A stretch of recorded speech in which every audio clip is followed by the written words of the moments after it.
Okay. Hey, everybody. Welcome back to Unmasking Motherhood. I am here with a dear friend, Aimee. And, speaking of motherhood, there are certain people that you just feel like you're destined to meet. And even though I don't live in Las Vegas anymore, I'm back in my hometown of St. Louis. I met Aimee towards, sadly, the end, beautifully and sadly, the end of my Vegas journey through our children. So, that's one of the cool blessings of having kids. You can meet some badass fellow moms to be with you through the journey.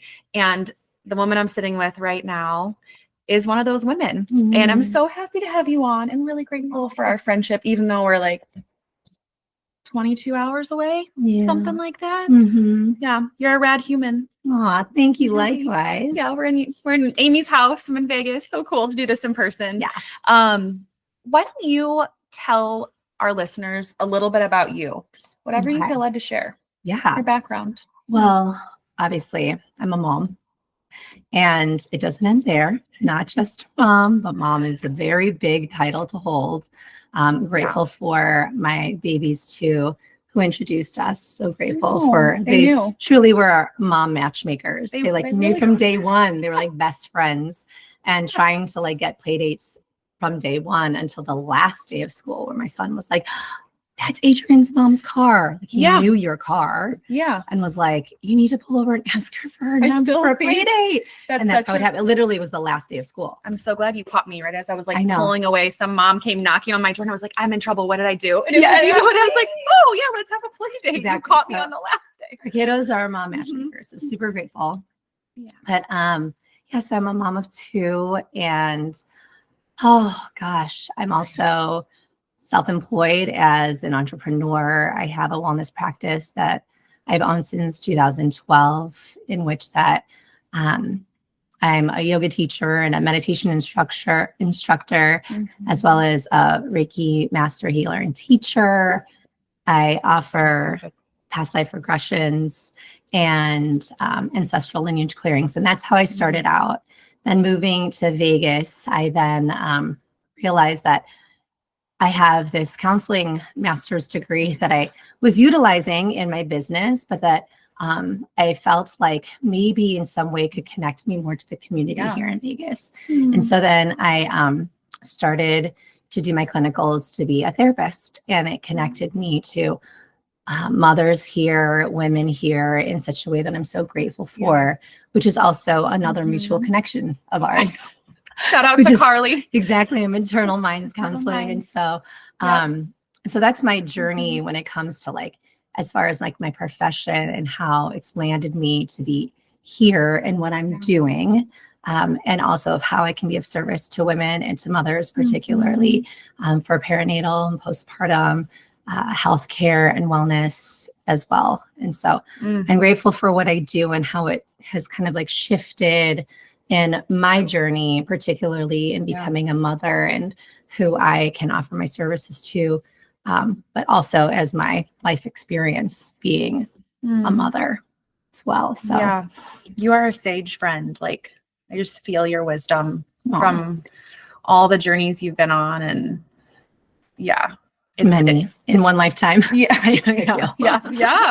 That's how it works sometimes. You're like a cat that's lived 9 lives. Yes, 100%. I feel like that. So, well, I have so much I want to ask you about. That's part of why I wanted to have you on. I was just you have such a heart, a soul, a knowledge base, and your own wisdom for what we'll dive into. But before that, I've added something new to the last few episodes where we do some rapid fire.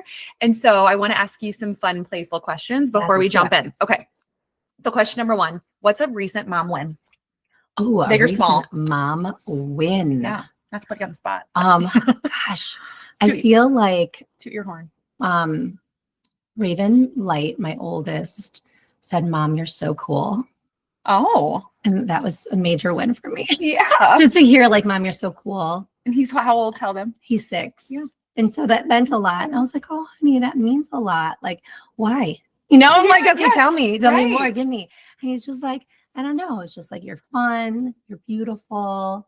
You listen to me." It was he was just naming it off so easily. And I was just so grateful to hear that, particularly because there's so much that I know I do as a mom And sometimes you don't get that kind of feedback from your children. It's kind of just expected that you do all the things and you fit all the puzzle pieces for them. And so it was nice to hear. And I told him it's so nice to hear that. I really appreciate it. Doesn't it feel good? Like when you receive compliments, like that really meant a lot to me. And so thank you for saying that. Like people like to hear those nice things. So I wanted you to know that that meant a lot to me. And it's really important for us to be able to say these like nice things to each other.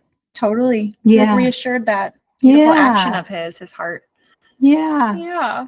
It was so sweet. Like we don't do motherhood for the them to pour like praises and gratification on us. No. But when you get those moments, because it catches you off guard, it means it really hits your heart. Big time. And it's like recognize, you know, it's like something, what's something that I'm doing that he's like starting to like evaluate in his mind as an opinion of like, oh, that's cool, or like that's kind, or that's beautiful to him. And that I am want to fit those things for him. That's really meaningful to me. So, sweet. That's a really touching moment. Yeah. It's like a little compliment that means so much. Yeah, definitely. Every time they say thank you, I'm like, yes. Oh, thank you. Yes, exactly. Yeah. Thank you goes a long way. Appreciation goes a long way. Okay, another question. If you're, and I know you're like a music master. Last night we were having a gathering of friends, and she has all these records, like 500 records. And Aimee was going through the albums and like kind of DJing for us with everything from like New Kids on the Block to like, what's one of the bands I didn't know? Culture Club, Debbie Gibson. Yeah. It was like 80s. Eminem. Everything. We had it all going. It was also good. So good. Lionel Elton Richie. John. Yeah, exactly. So this is kind of fun because it plays into your music love. If your mothering journey had a theme song, what would it be? Or maybe two will come because it's just so hard to narrow. But what pops up there? My God, the first song, honestly, as you said it, was "You Gotta Have Friends." You gotta have friends. That would be it for me. Yeah. Like, you gotta have your friends. Yeah. You can't do this alone. Like, you're not meant to. You never were meant to. You gotta have friends. Like, you gotta call them up and be like, "This is hard," or like, "This is going on." Like, "Do you got any advice for me? Are you going through this too?" You got to have your mother weekends away. Like you're here right now. Yeah. Without kids. You gotta have friends. You do. Amen. That's my mama theme song for sure. We are going to talk about that later on because you have some wisdom for moms around village community. So little precursor. Yes. My other question for you, I was like, do I ask Aimee this? Because I don't know if you'll be like, yeah, I do actually, but we're just going to go with it. Do you have a place that you hide snacks from the kids? That are like my private stash? Yeah. So funny. Or I can almost picture you as like, no, they get everything I want. Everything I have is theirs. I don't. I would say, it's so funny. Okay. So I would say everything that I've had, they have, but I would say like, I'll buy an extra bag that'll just be mine because I know that it'll be theirs. And it's like, it's so bad. It's Yum Earth, the Chewy Squares. They're like vegan organic versions of Starburst. Oh, never had them. And they're so delicious. Is there a bag in the store right here? No. Oh. But it wouldn't necessarily, it doesn't even last to stash. I'll literally just save that bag. And the night that I get it, they're gone. So it's like, I'll buy that one bag extra is mine. Yes. The kids get their bag, but this bag is mine. And then it's gone and it's awful. And you know what? Chances are this has happened the last couple of times and I'm getting the message. I got it. I've gotten sick because sugar is so bad. Like it lowers your immune system.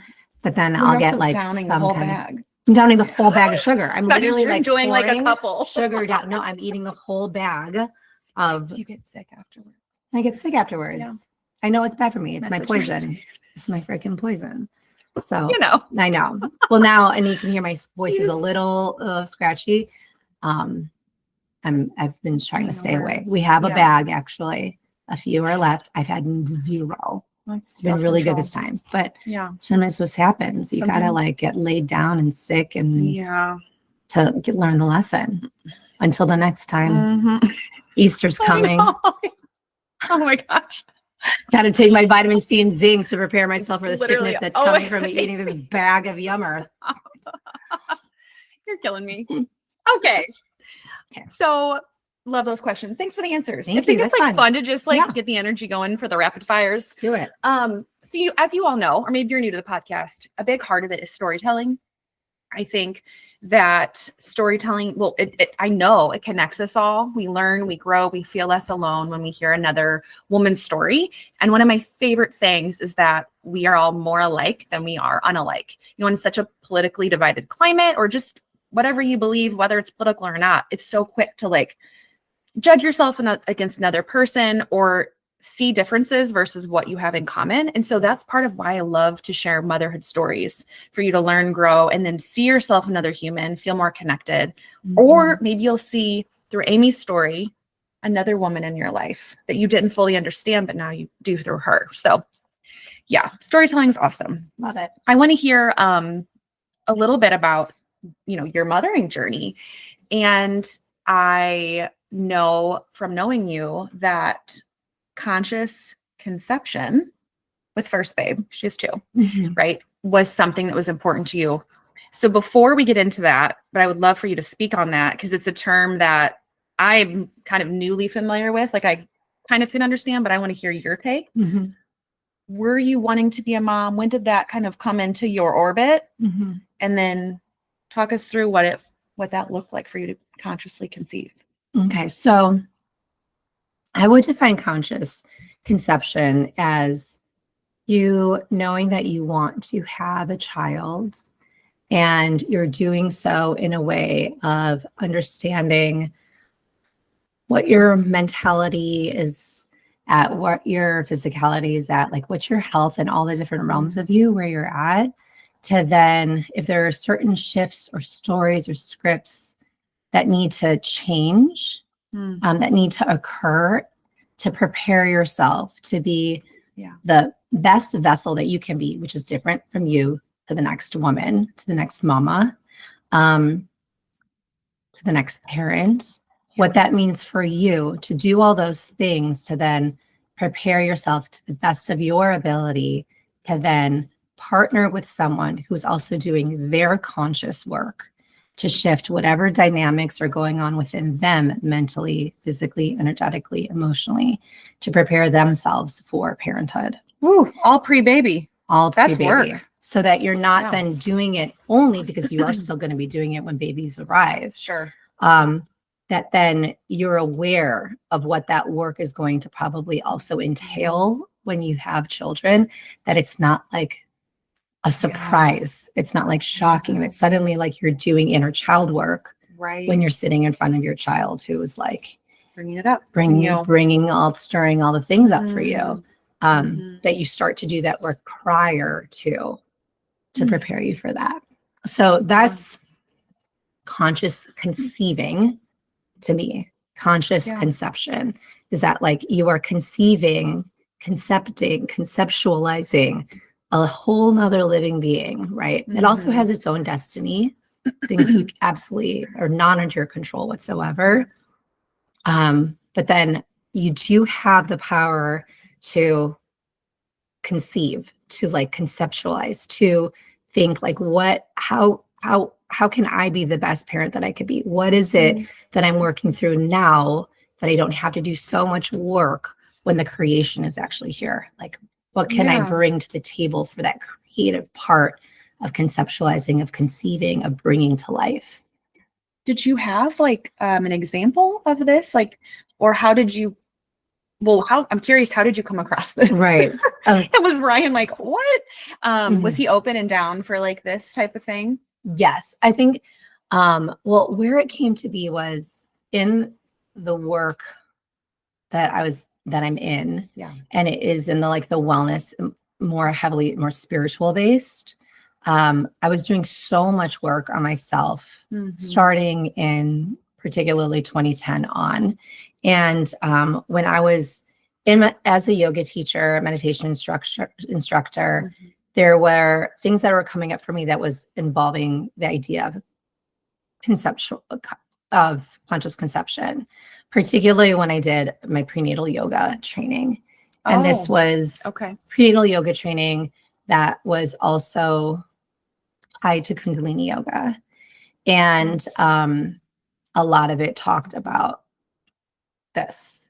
Okay. And the ideas of like, what are you doing prior to prepare yourself for this big journey that you're going to be on, that's not just involving your life, but also kind of like the karmic connection between you and this child and your partner. Like, you two have come together for a reason to bring in this child. Like, what are your purposes? What are your goals together? That you could do it with this kind of connection and consciousness than it just being like, let's have sex and have a baby, because that's what you're supposed to do after you get married. You just have a baby. So let's just like have sex and go through baby. Yeah. But like, why do you want that baby? What's going to come up when you have the baby? What's coming up for you now? Thinking about what was your childhood like? What are the cycles that you want to break? Like, this is a big responsibility that you have a lot of power over. And instead of it kind of like overpowering you and it just being like the thing that you do that's next. Right. So it brings a lot of like conscientiousness, but also a lot of consciousness into just conceiving. We're not even talking about parenting. Dang. A lot of intentionality. 100%. Yeah. Yes, exactly. Like, what are your intentions for being parents? Why do you want to be here? Why do you want to bring another soul into this world? Like, what's the reason for that? Is it because that's what you're supposed to do? Get married and have a child? But why? And so it's like asking yourself these questions before this living thing who's 100% dependent on you is in this world. Like, and now you've done it. So then what? Yeah. Right. Yeah. I feel like it's such a missed opportunity that that's not something that the average person is like, it's passed down to like think that way. Right. Because it's a huge deal to bring another soul into the world. Yes. To use your body, to partner. I mean, anyone listening that's a parent knows how disruptive the identity shift can be into parenthood. And there are a mothering journey, a parenthood journey is just, it's inevitably full of trials and errors. And yet I've talked to so many people that are like in their 60s now because of that wisdom they have now. And that's part of their journey, but they wish they would have been more intentional. They wish they could go back and do it again. And I see this, especially for people listening who want to have another child or who haven't yet had a child, to even play with these ideas that you're talking about, to really prepare your heart and soul for motherhood, the biggest parenting. life-changing experience you could possibly. The joke is, how can you really prepare? Right. You know, right. But the soul and spirit work, it's like, it's a sacred responsibility, you know? Yeah. And I was hit, as most of, I mean, I do talk pretty publicly about this, but maybe you don't know me as a listener. I never planned to be a mother, got pregnant with my first Adrian in 2018. And even though this discussion that we're talking about was like, not only not something on my mind, but not something I was planning on to get pregnant, there was this thing that shifted in me to where I was like, holy SHIT, because you know, not having the child was not an option. And so I was like, I need to do as much as I can in these 9 months. Right. I never really talked to my husband about it, but I bought like conscious parenting books. And it's funny looking back, like I just was like, I know I got some inner child work, some trigger shit to work out. So, you know, Yeah. But I just saw the weight of this responsibility of bringing another life into the world and knowing I have my own baggage and, seeing it as an opportunity. Yeah, definitely. Yeah. And like also knowing that you have the power to do something about it, and it being like, particularly when it happens and there was no like necessarily consciousness of you then becoming pregnant, right? It was like, it happened. Yeah. And my second too was unplanned. And there was not all of this like conscious conception and like all this like spiritual work that I was putting into like having my second. And like, he came and it did bring stuff up for me that then still created a sense of conscious conception, because then it was like what that brought up for me, then I was working through in the 9 months that I was pregnant with him too. It wasn't the 9 months prior to him being pregnant, but it was like during the pregnancy, there was a lot of conscious work being done too. And so knowing that instead of being like, oh, okay, and this happened, and now I just have to like get through this because this is like what's destined for me. And this is like it's now like, okay, well, how can I use this? Really things are coming up for me that I didn't know were going to, like, so now how can I step into it? How can I lean into it? How can I be supported through this? And realizing we're always growing and learning. Always. Yeah.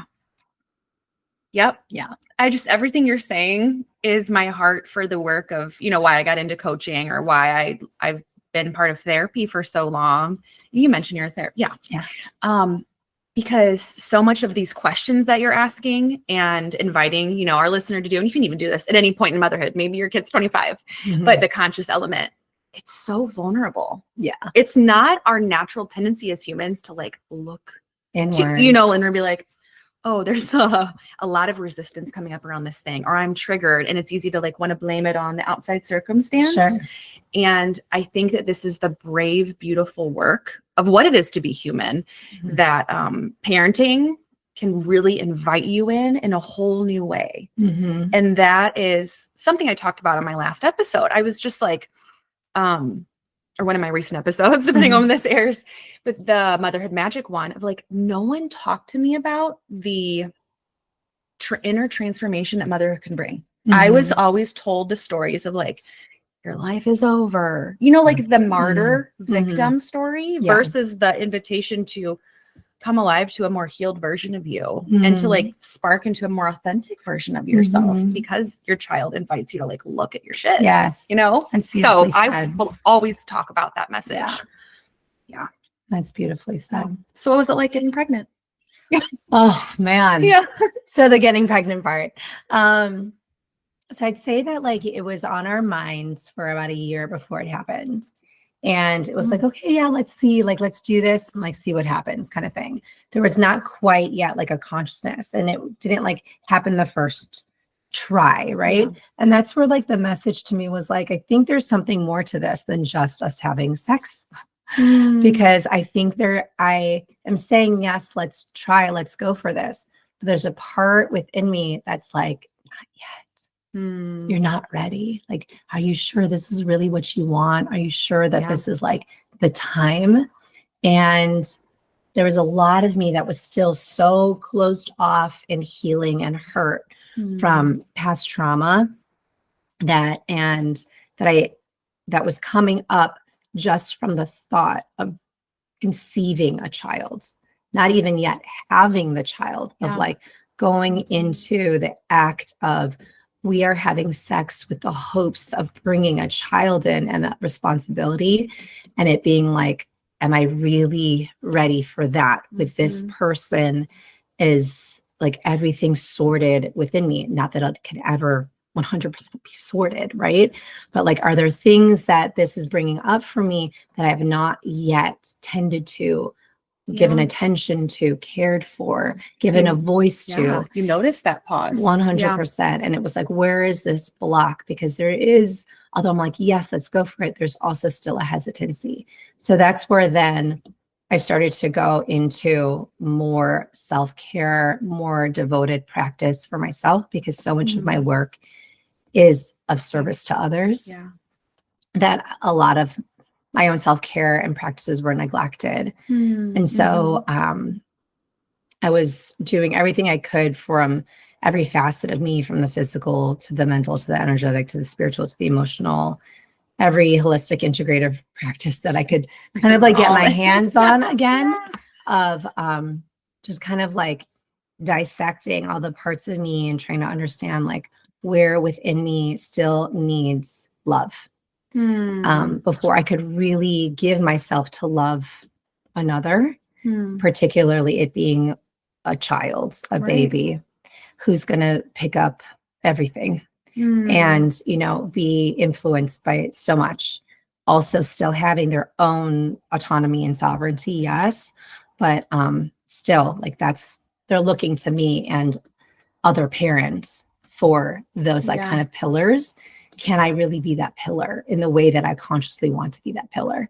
So I really had to look at all the different aspects of me. And it was through chiropractic work. It was through acupuncture. It was through craniosacral. It was through sound and movement therapies. It was water therapies, Watsu. It was so much vocal therapy. I did everything that I could possibly do, and things that were really, and also too, strengthening my body. It was like looking at what I was eating, how was I moving my body, kind of like moving it in ways that weren't the typical. I really wanted to like stir up like is like fear hiding in this little part of my hip. I want to like move this part of my hip that I've never moved before because like fear is stuck there. You like, left no stone unturned. Yes, exactly. You're just like I'm going there. Exactly. This part of like, anger that's like here in my lung, like this tip of my lungs, like I want to get that out. And so, and through all of that, and I remember I had like a huge breakthrough through one craniosacral session. And she was kind of going through different stages of like my ages of life. And I was like crying and screaming on the table. And it just felt like this breakthrough, like things have kind of like shattered.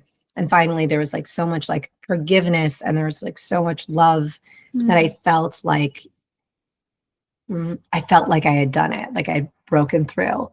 And this was also too, like with the support of my husband and sharing with him the things that were coming up and him doing the work that he needed to as well to prepare us both for what we are now, parents. Yeah.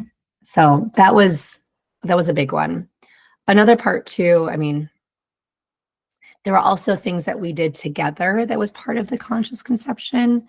And one of them too was him saying, I have always thought that this is going to be my last lifetime, that I wouldn't going to be going. That like I wouldn't come back in another lifetime. I would choose to just stay in the spirit world.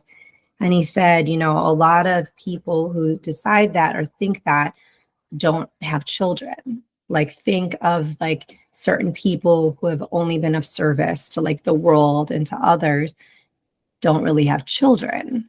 And so like you have to think too, like, is your mission in this lifetime to be of service to everyone and not have a family? Or can you do both? Like, is that, and in doing that, then can you take care of yourself to be able to do that and not pour everything into others? So that was one thing that he said that then started to make me think of like that lit something in me to then start to do that inner work for conscious conception.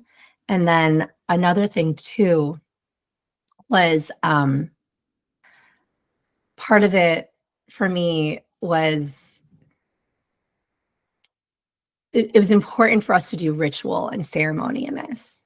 And we wrote down kind of things that we were ready to let go of, knowing like coming into parenthood, coming into conception, things that we're also like ready to receive. Yeah. And so we wrote it out. This is during like, it was either a full moon or a new moon. And of course, we shared this, we burned it. We like thanked our ancestors. We thanked God. We thanked the elements, Mother Earth. And we sat there hand in hand and both said it loud, like we're ready to receive the spirit of our child. Like we're ready. Like we are sitting here, we're ready. This is it. We're going to do it. Yeah. So we did that. And like the way that it happened was after that, a week later, I'm at a yoga class. I'm in Shavasana. We're resting now. And I receive like a ping, and the message is Raven Light is the name of your son. That was the message. And my eyes opened and I was like, what? And I received it again. Raven Light is the name of your son. And I was like, they said son too. Yes. Like son. Your baby. Yes. Wow. Okay. Raven Light is the name of your son. It's like, okay. I go home and I Google Raven Light, just like looking up Raven Light because it was so unique to me. I loved it. I was like, what, Raven Light? I love this name. Like, it just like how many people are named Raven Light in the world. And up came a Native American creation story for how light came to the world through a raven. And that's how like light and stars and the moon, the sun all came to be. And it gave me chills. And I told Ryan, like, this is the message that I received. He goes, only if you're pregnant right now will that be the name of our son. Oh. And I said, don't put that pressure on me. But he's just like, if you're pregnant right now, then that's the name of our son. That's the name of our child. So then 1 week later, I'm supposed to get my period, and I don't. And I'm Bingo. and I don't. And I'm meditating, and I ask the question, like, when is the spirit of my child like joining me? And the answer I got was, he's already here. And I tell Ryan this, and he's like, let's not get excited about like the message, the not, getting your period. Let's wait a week. And for 1 week, I don't get my period. Yeah. And you didn't take a test? And then I took the test after 7 days of not getting my moon. Wow, that was self-control. I'm 100%. like freaking out after 1 hour, and I'm like, everything's fine. Yeah, totally. Oh, I do remember that ceremony we did on October 31st. Oh. Then we waited November 7th. Yeah. Was when then the message came to me. November, then it was 11th because it was 11/11. And it was 11/11. And then I peed on the stick. He's there with me, and we see it, and I'm pregnant. I've never heard that story. I'm so that's how that all came to be. Grateful I got to hear more about your beautiful Raven Light boy. Yes, exactly.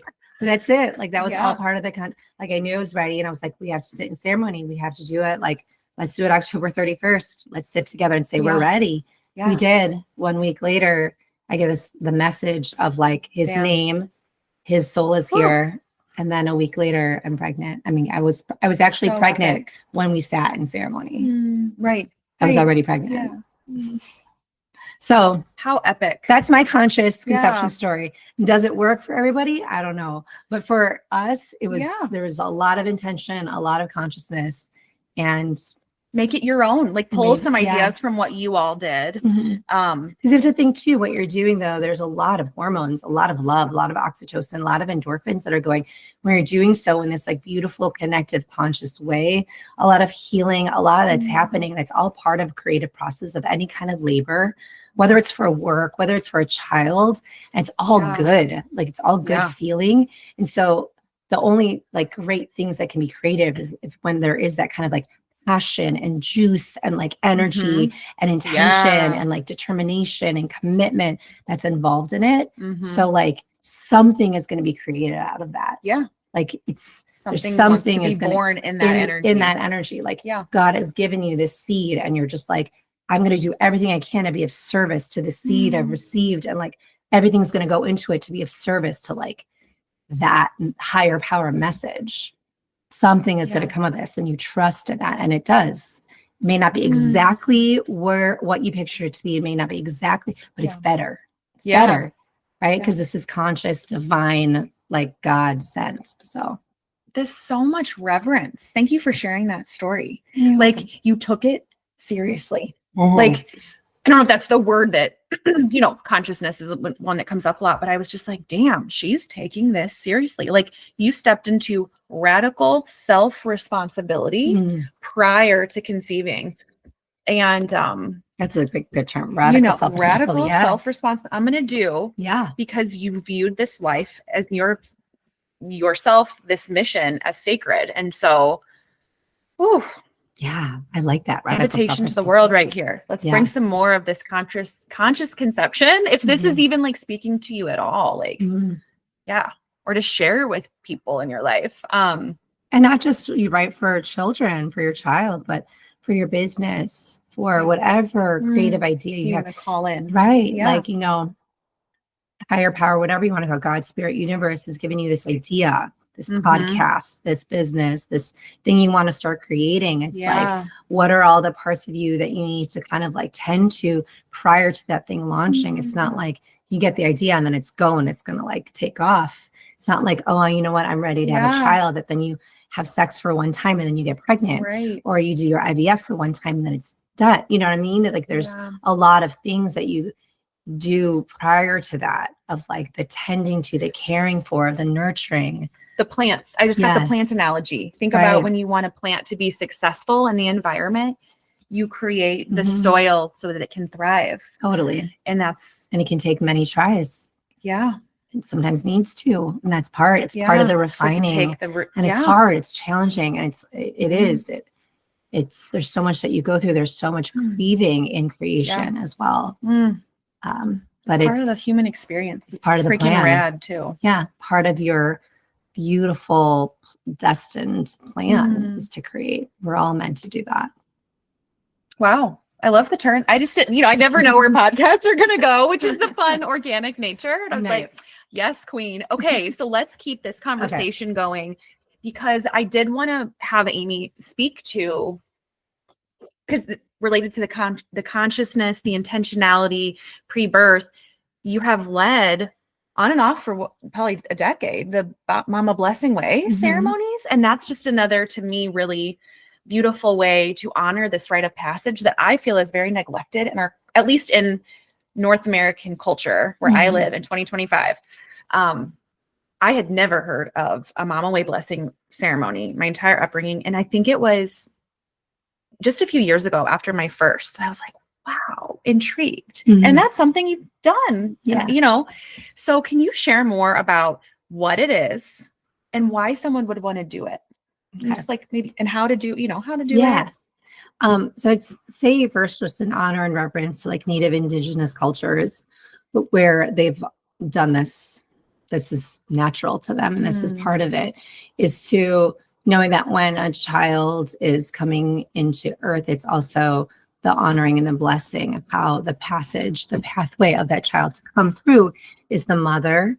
And that's where the village comes in and tends to the mother even before baby comes, and tends to the child through the mother. And so just in honoring their traditions, that's where I've learned it from.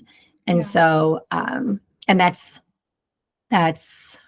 missing in a lot of Western cultures, is just honoring the mother who's going through the 9-10 months to tend to care for, provide security, provide shelter and nourishment to this baby that is living inside them. And so really what it is, it's that if we want this baby to feel loved and secure and nurtured, then mommy has to too. Because and there are studies that show that children are impacted on their experience in the womb. That blows my mind. That's maybe only heard about that for like the last 5 years. Yeah. People don't really talk about that. Yeah. Yet it's being studied. Totally. Right? And if you think about it too, like just biologically, like the the hormones and the what the mother is feeling chemically with the emotions that she's experiencing. That's all fed through into the placenta, into the child. And it's in no way saying that then it's like mom's fault or issue. This is life. This is what we do. How could we not be impacting one another? It's just how it is. But yes. And so it's so important that mom more often than not is feeling life is stressful, of course, but knowing that she is supported as a mother, as a woman, as a human being, so that baby then feels that. And that's what a mama's blessing way is. It's basically saying, like, we are here for you, mama. We love you. Here's food. Here is care. Here is everything that you need.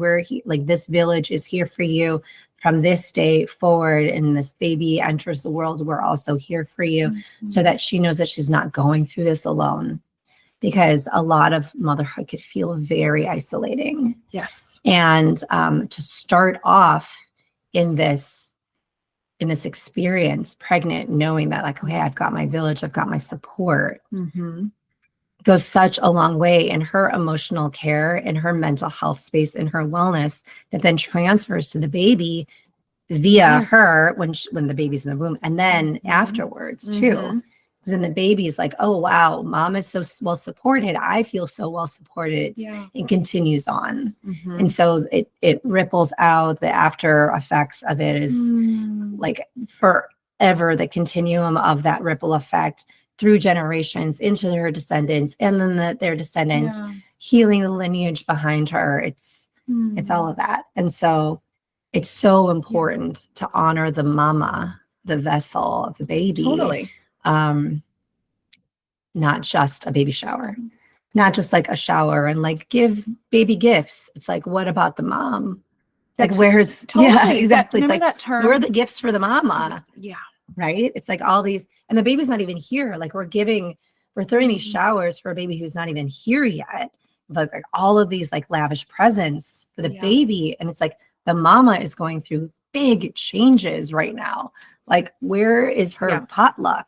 Where is her comfy pillow? Right? Where is her tea? Where is her, you know what I mean? Where's the belly cream that she's needing? Like right now. Tell me a mom that doesn't want this. Right. You know, most of us listening probably have not had one of these. If you have, that's freaking awesome. And I'm like, sign me up for that. Exactly. Like, where is the cleaning service for every month? Because she can barely pick up or tie her shoes because she's like at her 8th month and it's like hard to bend over. Oh God. It's like, where is that right now to nourish the mama so that the baby comes in like a healthy home, healthy, clean home? The baby doesn't need all the things right now. Yeah. Yep. The baby's still in the womb. Yep. Mama needs and you don't need very much when that baby comes out. That newborn baby doesn't need all the things. Just needs a healthy mom. Really needs a healthy mom when that baby comes out. The intimacy in that type of care pre-birth feels almost countercultural in our just like, let's give a gift and like we call it a day. Right. In our disconnected culture. Right. There's a vulnerability and like letting people show up for you that way, which we'll talk about, I think, more later too. But it's like inviting people to see you and your rawness and your need, and to then, you know, have a support system that flows into that time. I was able to go to one here in Vegas, and it deeply impacted me. Going as a receiver, we all wore white. It was at Elizabeth's house. And I felt so honored that she would ask me to come to this ceremony, really. And a family member led it. And I think we had cacao and a few other things. And we even like massaged her at one point. We drew on her belly. They all look a little different, but there's certain rituals, certain acts. We co-hosted one together. You took the lead on that. I hosted a mother circle. And I called in Aimee because we had 2 pregnant mamas in our Vegas community. And I loved even like the flower element that you brought. We brought food. Tell the flower thing for just a practical idea, or share flower and a few practical ideas if you want to incorporate this into a shower or just host a ceremony. What can so for that one we used flowers, but in the past I've used like essential oils or herbs and bath salts, or putting the oils into a candle. And so really it's an offering that represents a blessing or a prayer for the mama.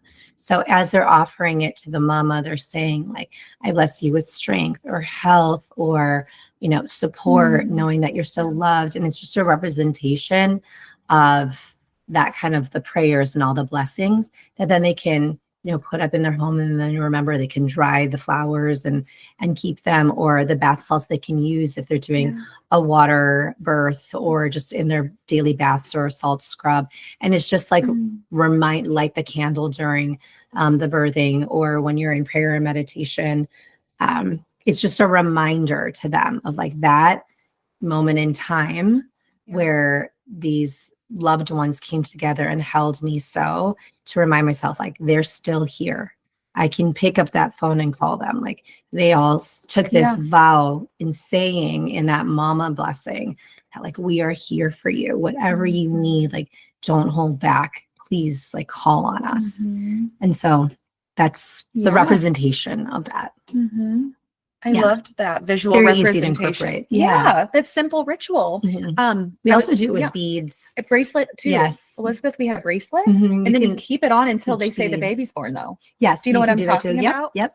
Exactly. I felt like we all left with like friendship bracelets. Like can't remove this until after we hear that baby's born. And even incorporating that group of women specifically, we run a text thread. I'd never done this for anyone's birth. We run a text thread, and Nat, Elizabeth's wife, would message us when she was in labor, so we could specifically like just be praying over her, sending like blessings, light the candle during that time. Light a candle in honor of the birth happening, the labor. So it just felt like this cocoon of care around. Yeah, that's exactly right. And I haven't experienced it personally, but I can just see in their eyes, and I feel confident saying that it was very impactful. Oh yeah, for the women. I did for both of my children. Oh my gosh. My friends held it for me, and it was, I mean, the first one was so different than the second one. Oh yeah. Excuse me. A shift in the way you did it. Yeah. Okay. It was the second one. I already had my first. So it was like, bring your children, like bring your families. And so there were children running around, and like the part of it too was everyone gave me hands-on healing. And so some of their kids are coming and like placing their hands onto my belly. It was just sweet, because then it was like incorporating the families into the blessing way too.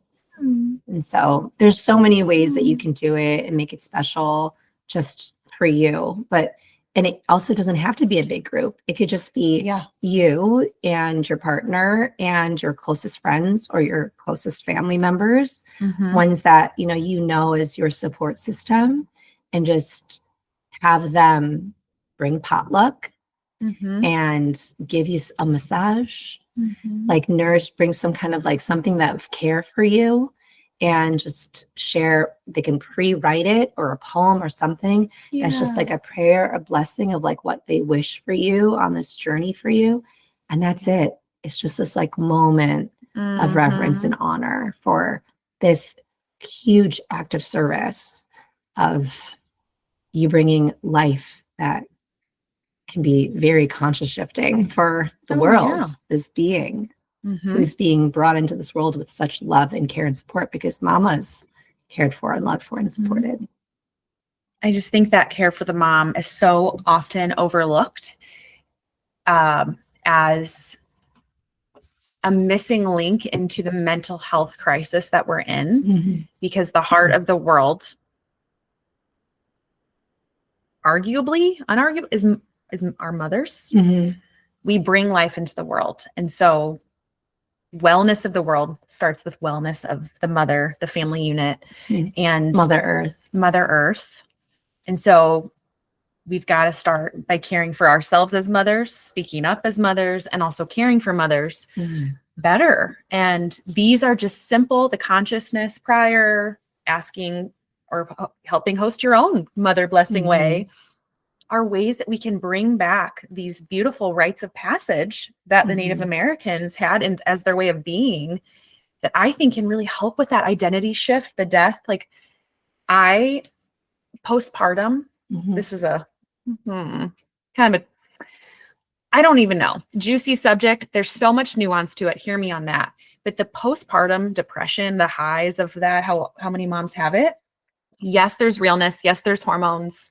So many moms struggled with it. I struggled with it. But I'm like, how much could incorporating more of what we're talking about, this intentionality, this care prior and into postpartum, really help decrease that significantly? Because if women feel supported, not alone, cared for, more confident because they have that community around them, not so isolated.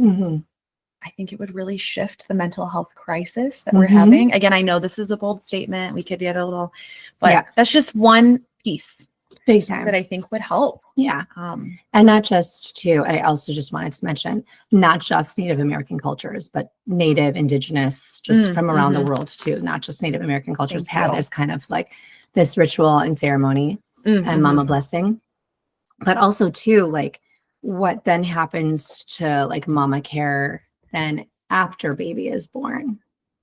I mean, that's like a whole nother thing. It's one thing of honoring the mama when she's pregnant, and a lot of mamas too, that I have talked to, so I can't say this is like a study or peer-reviewed study at all, but mamas that I've talked to say that like there will be a lot of help when you see a pregnant woman. For them, they'll be like, oh, someone will hold the door open. I'll be like, oh my gosh, you get so much attention. I'm like, oh, when are you due? And like, oh, congratulations. But then when the baby is on their hip, like no one's holding the door. No one's like, oh, like, congratulations, you have a child. Like, what can I do to help you? It's like then the baby's here, and it's now the mom is there and the baby's crying and no one's coming up like, is there anything you could do to support? Like, can I open that door for you? It's like, then she's like left to like have all the answers because now baby's out of her body. Right. So figure it out. Right. There's this disconnect though. Yeah. It's honoring the mama through the entire journey, not just pregnant or not just like during these like certain set time periods. It's kind of like sometimes during the pregnancy period too, there's like so much of this kind of like feeling of being love bombed. Yeah. Of like, then there could be a lot of care coming, or like a lot of care in that first month that baby's here. Oh, yeah. And like everyone's calling and saying congratulations and like sending gifts. And then it's gone. And like the endorphin rush from all of that, of like one giving birth and then all of the love and the attention. And then it's suddenly like, well, where's all of that 6 months later? Where's all of that a year later? Where's all of that when 3 and the terrible 2s, or the like, where is all of that when now like baby has to go to school and like, oh my gosh, what I do without, like, where's that right, like continuum of care through the whole journey? Because it's not just like just when mom is pregnant, just postpartum, because postpartum, right, it's not just a 4-month period or 3-month period. It can be years. And so like, where is that connection and support?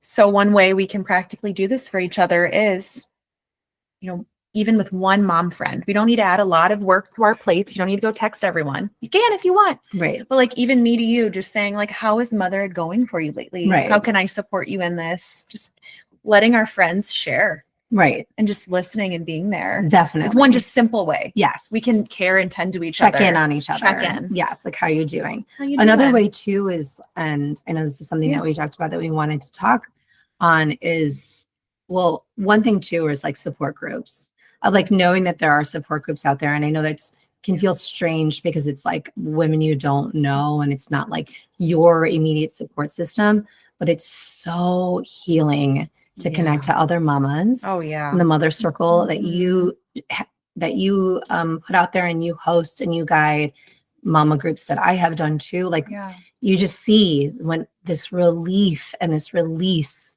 just to hear other mamas going through whatever stage of their journey, however old their children are, from like empty nesting to just giving birth. Just to know that like we're in this together, and this camaraderie and this togetherness, is that alone is so healing to connect. So, it's so wonderful what you do and what you built in Vegas and what you're continuing to build in St. Louis. It's like, it's so important that mamas know they have that place to connect with other mamas.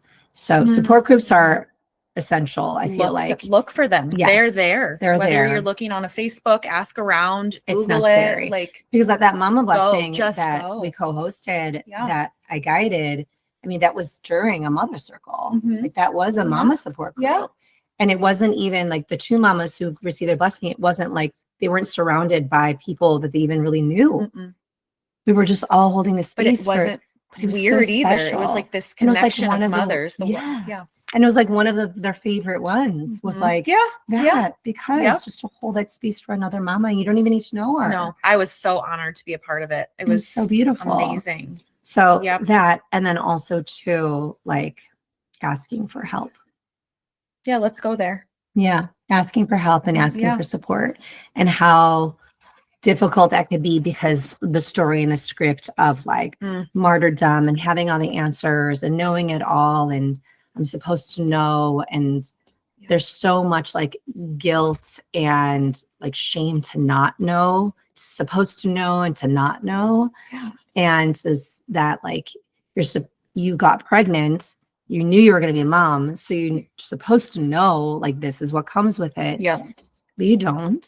And every child is different, and every person is different, and their context and is so different. So but another part of that too is like the story of not being able to speak up for yourself, and not being able to, because of the world that we live in that says you're supposed to just have it figured out. So like eat it, like bite your tongue and project out that you've got it together, particularly in the world of social media, where it's like you see so many like mom accounts that are like, house is perfect, kids are perfect, I've got this. And now I've got, and all these things are sponsored, and like, so, it's not like relatable though. No, it's not helpful either. And we can even know that that's not reality. Because we just know it's just like the highlight reel. Right. But yet we still will compare ourselves, because it's just in our human nature to do that. Right. And it's just not helpful. Right. And so it's really like asking like, what kind of Like, what is actually really helpful? Is it helpful for you to like look at those accounts? And is it really helping you to feel like motivated to make shifts or changes? Is it really helping you to connect to yourself and take care of yourself, like truly? Or is it actually then making you feel like you can't possibly do any of that, so it makes you feel helpless? Like, what is truly supported and nourishing for you?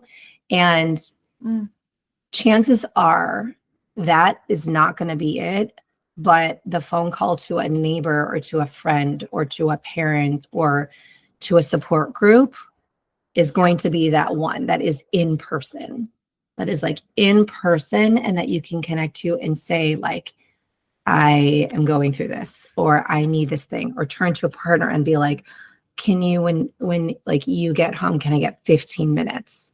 Like, can we schedule this out so that I can have this time to myself?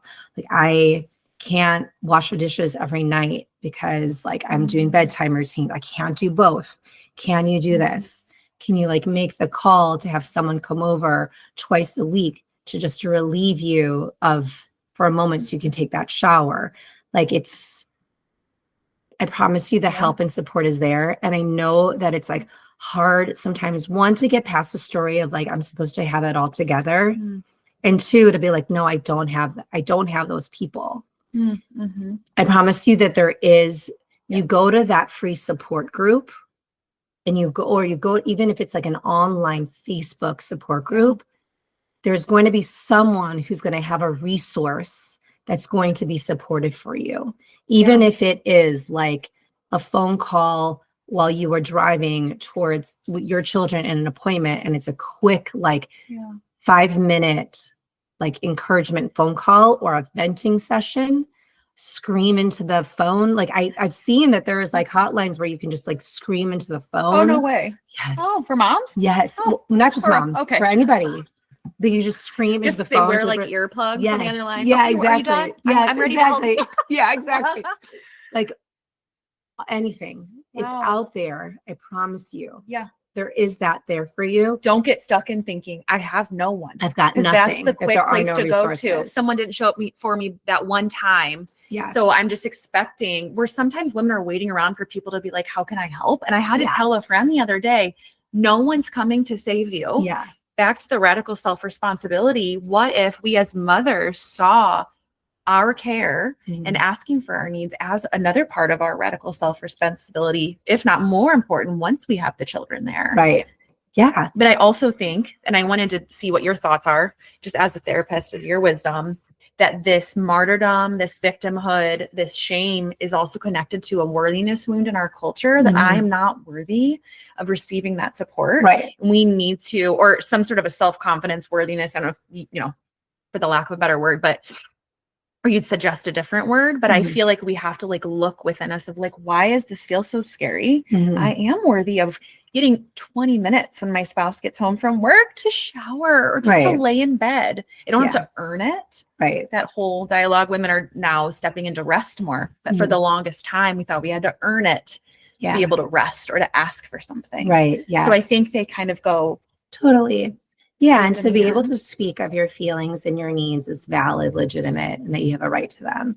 I think just as women in general, it's not even just as a mother, that alone is like, we're trying to like push through barriers just to say that like what I'm feeling and needing is legitimate and I have a right to it and it's valid, without like being gaslit. That like, oh, you're too much. Oh, you're asking for too much, or like you're always needing something. Oh, like, that's so weak of you, to need that. And, or to be seen as that, to not have it all together. And so I think that's a big part of the work too, in having children, again, about like, whether it's conscious conceiving, conscious parenting too, is being able to use your voice to ask for help and support, and for your children to hear you, being able to say like, I'm feeling overwhelmed. I can't do all the dishes right now. I need you to help me to do that. Right. And for your children to be like, eventually getting it, like, mom is expressing feelings, emotions. Mom is expressing needs and is asking for support, and it's okay to do that. Normalizing that in your household now, 100%. because I see this as even breaking that cycle for them. 100%. Do it for you, Yes. but it's also doing it for them. Right. So what if we do reach the next generation? That's what I was trying to say. Like they will even be that much better at asking. Yeah. That's because I they've need grown a up break. around it. I need some My space. mom never did that. Right. Oh no, mine neither. I need a break. I need some space. I'm going to go here and I'm going to like take some breaths. Yeah. And that's big cycle breaking too, because then your children are learning like, it's okay to take a break. It's okay to need some space. It's okay to feel overwhelmed and to not feel like I need to power through this and pretend like I'm okay when I'm not. And like mom is showing me that. And, you know, hopefully then you have a partner who receives that and validates that and says, okay, I got you. Like I can finish that for you. Like, or what do you need? And then your child is also seeing that, how then it's received and the emotions are validated and the needs are supported to the best of each other's capacity. This is obviously, you know, an ideal situation and it's not always this, but it doesn't mean then that you shouldn't share your voice. You shouldn't share your feelings or needs, because there's a chance that if you say it, that you're not going to get what you want. Still say it, still ask for it. And if that person does not have the capacity, find someone somehow, some way for you to get it.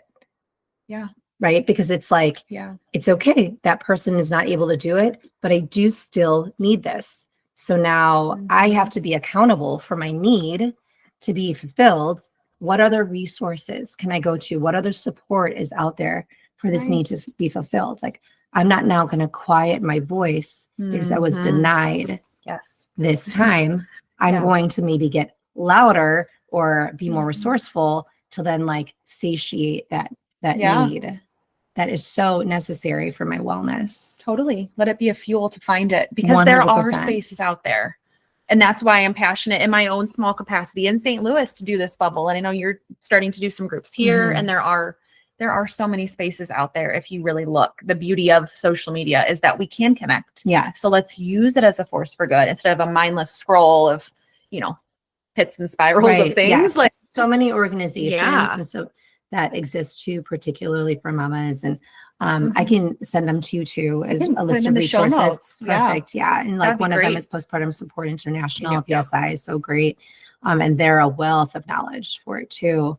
And so in most cities, depending on where you live, will probably have a mother care focused therapeutic practice. Like Vegas, locally here, it's Maternal Minds. And in St. Louis, I know of a few practices that really specialize in before birth or postpartum, like parenting, caring for parents, caring for mothers. They're all trained in what's that? You know, that postpartum care. There's a special certification, not that you have to have maternal mental health. Maternal mental health. Or they are parents. So but they might have support groups too. Maybe you're like, I don't want to see a therapist, but maybe it's even going to La Leche League groups. It could be, I knew someone that used to go to like a baby wearing group. There's like a group for everything. COVID did shut quite a few of them down, but for school groups, I don't know depending on what stage of motherhood you're in. Or even just online, like it's hard for you to get out of the house. Definitely. So if it's either individual therapy or it is a support group, or it's just like an online moms group that's like in your neighborhood. I've known people who have, you know, not big like milk producers, and so have had to like borrow milk from other mamas who are like overproducing milk and nursing, and have been able to like connect people through Facebook groups to be able to do that. And so it's out there.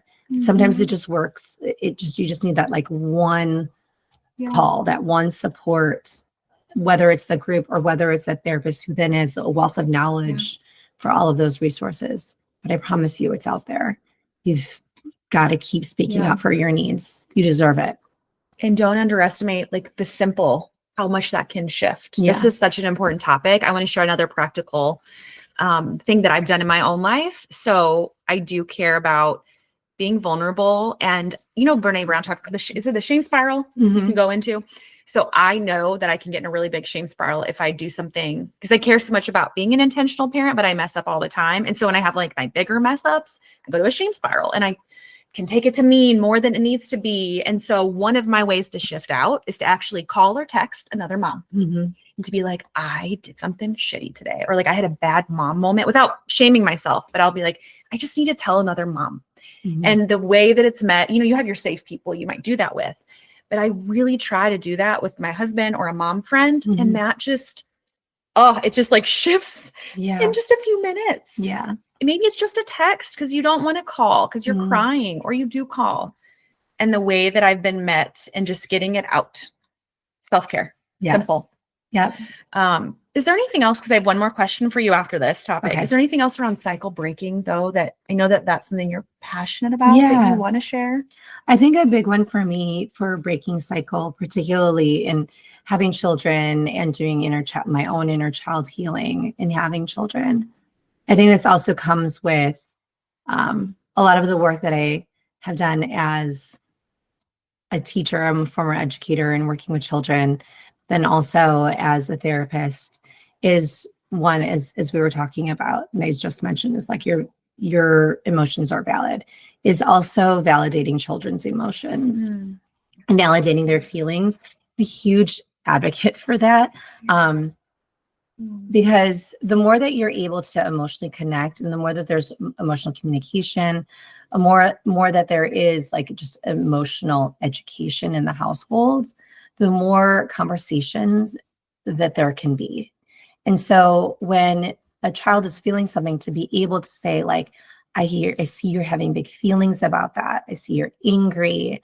I see you're upset, and they're allowed to feel that, and to be able to hold a space for them to feel that, instead of feeling like then you have to solve the issue, like solve the anger, instead of allowing them, like, you're allowed to feel angry, but you also can't be like hurtful or harmful. Like, you can be mad, but you can't be mean, but you're allowed to feel that anger. And just to like give them options as to like, do you want me to hold you while you feel this way? Do you need some space while you feel this way? I think that just the validating of emotions is a big one, because instead of them, if they're upset that like they can't get their Lego on right and they're frustrated, instead of saying like, why are you getting frustrated? It's then invalidating that like, that it's a frustrating thing that just happened. They're getting frustrated because it's frustrating that they can't get it on right. It's like, I see you're really frustrated about that. Oh, I know that can be so hard and like frustrating, and it can make me feel so mad when things aren't working out the way that I want to. I get that. And to be able to say like, I feel that way too. It's really hard. Sometimes it's really helpful for me to like walk away and then come back to it. Sometimes it's helpful for me to like take a deep breath or like make a grunting sound, just to like get that frustration out. And it could be this moment of like connection, and you doing that with your child versus like this shame of like, why are you frustrated? It's just a Lego. It's just Legos. Yeah. And it starts like in this like small, simple way. It's such a young age where we could be like, why are you feeling that way? Don't feel that way, because it actually is making us feel uncomfortable to see them uncomfortable. And when we can be watchful and mindful of how we're reacting to them becoming emotional, maybe then we realize like, oh, maybe I talk to myself that way when I'm getting frustrated. Like I'm telling myself like, you're not allowed to be angry about that. Like, don't get frustrated about that. You're not allowed to have feelings about that. Like, just grin and bear it. Just get over it. Right? I'm like so non-compassionate to myself. And so am I then mirroring that when my children are feeling the same way? And then it's really giving you an opportunity to kind of like reparent yourself while you're parenting your child, because then you like are holding your child through that in a way that you wished your parents were when you were getting frustrated or upset about something that like did not mean anything to you, but you're like, oh my God, but I don't want to wear those shoes. Like I want these shoes. I really love these shoes. And I'm so upset because you're not letting me wear these shoes, but these are the ones that I want to wear. And they're just like, oh, why? And you know what I mean? But it's meaningful to them. It's something to them. And for you to like not see that as an opportunity of connection to validate their feelings, which is like validating to me. I've been frustrated too. Like, I really want to wear, I can't find those pair of shoes. There's these one pair of shoes I really want to wear. Like, where are they? I'm getting frustrated.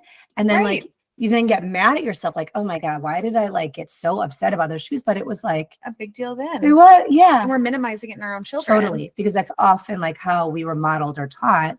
Like, get over it. It's not a big deal. It's just a pair of shoes. Yeah. Like what, like, but it was a way of like my self-expression. I wanted to wear those shoes. That was like the special day. And I wanted to wear my special shoes, And so often the way that we treat our children, particularly when it comes to like big emotional moments, I think is often how we were treated too. And it was just invalidated.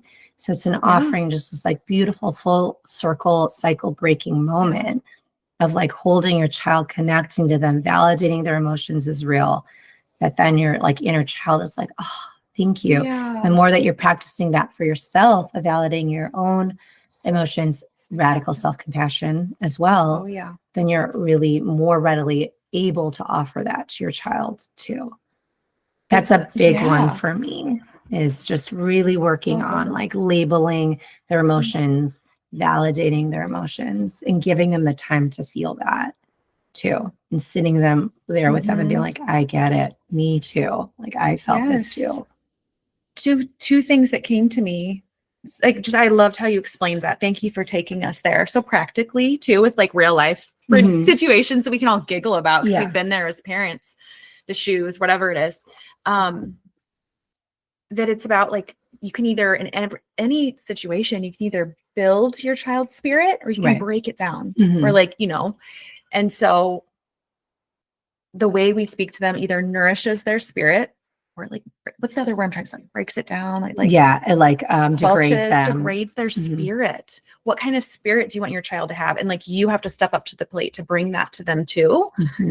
We must go first as the parents. And then the other piece, and then it's also keeping in mind the long term, what you're doing now, what you shared. Like, it might seem in the moment like, okay, that's extra work. I have to pause, really think, be conscious. But think about when they're 30, the relationship you shape with help them shape with their emotions now will help them when they're 30, within partnerships, within jobs, within better weather those emotional waves of life. And not get so beaten down because they know how to be with it. Like, what a gift to our children if we're willing to pause, check in with ourselves. How am I responding out of trigger and old wounding? How can I recenter now? As I love this term, I'm going to say it, the chief energy officer, and get in my own body and then respond to my child, because we're trying to break cycles, and we're in the long game. This is going to help them in the future. So that ripple effect. Absolutely. Of teaching them how to be with their emotions instead of having to unlearn all of it later on. Yes. And then they're growing up knowing that like I have a right to my feelings and to my needs, and game changer, to be able to speak up for that. And not only that, but then be able to speak up to myself about it, give myself what I need. And if I'm still not feeling like that was supportive enough, then I know I have a support system to go to. I have the tools to be able to regulate myself, but if in doing that, it's still not enough and I'm still feeling like I need, then I validate my voice to be able to go and receive that support. And that's so important as mamas, that we are modeling that to our children too, of like, okay, I'm feeling this is what I'm needing. Can I do this? Can I do some self-regulation?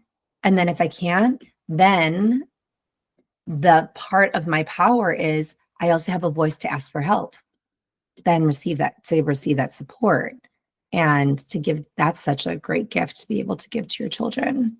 It's not a material item. It is this like validation. It is the tools. It is then the voice to receive. A great voice on that is Dr. Becky. Even that term, she'll say like, I believe you, to your kids. Saying that to them, it's so simple, but I mean, it just shifts your energy. You don't have to defend yourself. You're just like, I believe you. Whatever you're feeling, whatever your experience, like, so. I get it. Yeah. Me too. I feel that way sometimes too. this topic. It's so Mhm. important. Yeah. Little ones. I have one other question I want to ask you Yes. as we wrap up this beautiful, juicy, good conversation. Back to your mothering journey. Mm. Okay, take the time you need to answer this one. Okay. If we really knew you, what would we know about your motherhood journey? Really knew me. Really knew you, what would we know? What would you know about my motherhood journey? Yeah. I think the first thing that comes to mind, so I have to go with it because that's what's coming. I think that you would know that it involves a lot of grieving. I think that there's what's fascinating about motherhood is that there's so much grief and gratitude simultaneously. Like they go hand in hand with motherhood. And there's right, if we think about when you go to a funeral of someone, there's so much grief, but there's also so much gratitude. There's also so much like life and connection that is also at the funeral. There's people there who are like celebrating in an honor of like someone's life. Yeah. And like the things that they've done, the person that they were. It's like this celebration of life, but it's also so sad. It's also like so challenging and so hard. And I feel like that is a lot of what I've experienced in motherhood. Is like this, there's so much celebration of life, but at the same time, there's so many like stories of like the things that I could say of this time in my motherhood journey and pre-motherhood journey. But then at the same time, I'm like, oh, sad, those things are over. But I'm also very much celebrating life. Yeah. And so I would say that there's this like ongoing process of like every day my children are different. So I'm also grieving the babies they were. Yeah. But I'm also celebrating the life that like it's taking to get them to where they are and where they are now. I'm grieving like maybe the ideals or the things I had in my mind of like where I would be at this moment of motherhood. But I'm also celebrating all the things that have like brought me to this moment of like having healthy children, having the things that I've created and my marriage, like still here, still ticking, And so I would say, yeah, if you really knew me, you would know that there's still a sadness for the things that have occurred, but with that, like so much gratitude and so much happiness and so much celebration. And it's like a constant cycle of going through these emotions. I love that you're with it though. Like you notice that. Oh yeah. You're it's like hard not to. Yeah. It's hard not to because honestly, it's like daily. It's like, like, oh, there's only two more months of school left. Whoa. Like my kid's going to be in kindergarten next year. It's, you know what I mean? There's always this like next thing, like, oh, kids are getting, or like for me, oh, that means that like my kids are going to be in like full day school. Oh, I'm not going to have that time that I would have with them. There's always like this loss, but then life that comes with like the loss. So this constant like ebb and flow of like death and life and rebirth and change is like, that's what it's always like, endings and beginnings. So I don't know. You notice it though. Yeah. And sitting with it. It's a gift to yourself. Yeah. Like it can be one thing. I noticed when I when I chose to wean my second baby, I didn't know, and I still don't, I like to, if I would ever breastfeed again. And it felt really hard to let go of that. And I felt silly because it wasn't like I was like weaning at like a month old. Like I'm choosing to do this, but I'm still grieving. Like when I left Vegas, I'm choosing to leave, but I'm still grieving. And I would sometimes notice like a little judgment of my grief because I'm choosing something. But I had to like catch that thought, like, no, I deserve to grieve this. Right. And I brought that ironically into a mother circle. Around that time I hosted one, and I vividly remember like, I want to speak about grief, the unspoken, because a lot of moms aren't talking about, even when you're like, your baby's going through clothes every 3 to 6 months. Right. You're like, I'm putting away the newborn clothes. We just had a newborn. Now we're in the 6th. Those little moments of grief that sneak up on you. Yeah. Or when you're an empty nester, you're like, holy shit. Yeah. And there were women of all ages in motherhood. And I shared my grief story. and there were tears. Another woman like, I've never talked about my own grief. And each woman went around and said, what season are they in? What are they grieving? It was an invitation and to speak the unspoken, to notice what they hadn't paused enough to do. Yeah. So I think that's part of it. It's just like accepting that I'm always going to be grieving. It's really what it is. Yeah. I think like I've accepted that it's not like, it's not like I'm only going to be grieving. Right. And like grief only has like a season. It's like I'm always going to be grieving, but I'm also so poetic. But it's like what it is. I But think it I've is. accepted that like part of motherhood for me and what I'm experiencing is like there's always going to be grief. It's not something that I have to get rid of. It's not something that I have to stop doing. It's not something that like I have to like heal or like, oh, I'm doing it wrong. If I'm like, it's like, no, I'm accepting that with motherhood, there comes a lot of grief. And it's okay. It's part of it. Because like there's no other great testament to like love than seeing your child grow. Yeah. Right? Of like all that you're doing. It's like, oh my gosh, like in every stage of this child's life, I love them. But that means in every stage means that there's always change. There's always an ending. There's always a new beginning. That means I'm always grieving. And that's okay, because with that comes so much life. And to not feel like ashamed to feel that this moment I'm sad because I miss that, or that it's like, or that I'm angry, or that, all the parts of the stage of grief, it's okay to be feeling the denial of like, no, they're always going to be my babies, or like the anger of like, oh, I wish that like it had gone differently. Or the, all the different parts of it, it's like, okay to be feeling all the 7 or 6 steps of shame of grief. Yeah. Like knowing and accepting like that I'm going to be feeling this all the time. And it's okay to, because it's also like part of growth. It's also part of life. It's also knowing that it's part of like the love that I have for this being that like comes with it. So just accepting that too, that it's not like this little window that I'm grieving. It's like, it's always there, and I'm going through the cycles of it. And it's totally okay that I'm allowed to feel all of those things. They're all valid, because it also comes with life. It also comes with celebration. I'm also allowed to feel all that too. I'm allowed to feel proud and celebrate and love and happiness, at the same time that I'm grieving. That's the beauty of life. Feeling it all. And I feel like when we recognize it in that way, like having a healthy relationship with grief, we don't get stuck. Sometimes people flip on earrings. My ears pierced me, y'all. They're falling off. I tried. But it's they're the timer. They're like, time's up. Sometimes people get stuck in a season, or they can't let go of things, or they wish things were differently. Their kid was a baby forever. And it's like, feel that, but like go to the vulnerable depths of actually allowing yourself to feel it, so that you can flow with life versus being in resistance to it. Yes, exactly. Yeah. And when you can accept that that's just going to be part of it, not easy. Like, yeah. Like, okay, I'm going through it. But this moment today, I'm feeling like, whoa, this went by really quickly, and I'm feeling the sadness today. That's totally okay. It's like part of the love. It's part of the life. It's like it's nonstop cycle. It's okay to feel all of those things.